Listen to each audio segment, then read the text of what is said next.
აღვით გოგოებს უფლება იყოლიონ საკუთარი თავები, ასეინონ საკუთარი ქვები, არ შეიხებონ თვალები და ტუჩები კოცნით, არ შეისწორონ თმა და უყვარდეთ ქარი და მტვერი, უყვარდეთ დაუკრეფავი ყვავილები, უყვარდეთ ცარიელი ბაღები, ცარიელი ხიდები და ძალიან გთხოვთ ნუ იქნები სასაცილოები.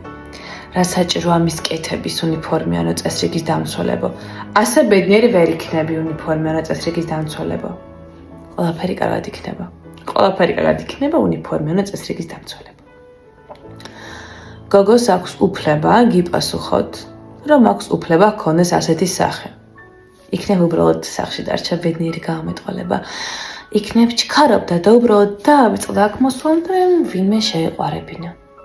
და როცა ზაფხულის მდუმარე ღამეში მარტო დგას ხიდზე, ნუ მიხვალთ მასთან არაფრისფერი უნიფორმით და ასეთი ტონის ნუ მიახლით კითხვას, რატომ გავს თვალები დაბნარი თაფლის წვეთებს, რატომ გავს თითები მოცახცახებ ღვთის წვერებს. იქნებ არც ახსოვს რომ გოგოა, იქნებ არც ახსოვს რომ მარტოა, იქნებ უბრალოდ ფიქრობს. მაინც რა შეგრძნება, როცა ხიდის ჭრილი ხარ, წყალზე წევ ხარ, ირწევი. არც ხარ, არც არ ხარ.